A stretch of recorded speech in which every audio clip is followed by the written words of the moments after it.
പരിശുദ്ധ അമ്മയോടും തിരുകുമാരനോടുമുള്ള പ്രാർത്ഥന. സഹനത്തിന്റെ പുത്രിയായ പരിശുദ്ധ അമ്മേ, എന്നെയും എന്റെ കുടുംബത്തെയും അമ്മയുടെ വിമല ഹൃദയത്തിലേക്ക് സമർപ്പിക്കുന്നു. പരിശുദ്ധ അമ്മയെ, ഞാൻ അറിയാതെ പോയ നിമിഷങ്ങൾ, എനിക്ക് നേരിടേണ്ടി വന്ന സഹനങ്ങളും അനർത്ഥങ്ങളും ഓരോന്നായി എന്നെ തേടിയെത്തിയപ്പോൾ ഞാൻ ആകെ തളർന്നു പോയി. എന്ത് ചെയ്യണമെന്നറിയാതെ ദുഃഖഭാരത്താൽ കടന്നുപോയ നിമിഷങ്ങളിൽ ഞാൻ ഏകനായി തീർന്നു. പരിശുദ്ധ അമ്മയിൽ ശരണപ്പെട്ട് അമ്മയുടെ കൃപയ്ക്കായി ഞാൻ പ്രാർത്ഥിച്ചു.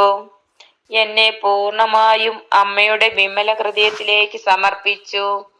പരിശുദ്ധ അമ്മയുടെയും തിരുകുമാരന്റെ യോഗ്യതയാലും കാൽവരിയിലെ പീഡാസഹനത്തോടും എന്റെ ജീവിതം ഞാൻ സമർപ്പിച്ചു.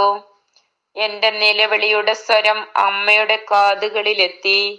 ഞാൻ തളർന്നു പോകാതെ പരിശുദ്ധ അമ്മയും തിരുകുമാരനും എന്നെ ചേർത്ത് പിടിച്ചു. അപ്പോൾ അനർത്ഥങ്ങൾ ഓരോന്നായി എന്നെ വിട്ടുപോയി. എന്റെ മനസ്സിന് ആനന്ദവും ആശ്വാസവും എനിക്ക് നൽകി. നിന്റെ മതിലുകൾക്കുള്ളിൽ സമാധാനവും നിന്റെ ഗോപുരങ്ങൾക്കുള്ളിൽ സുരക്ഷിതത്വവും ഉണ്ടായിരിക്കട്ടെ.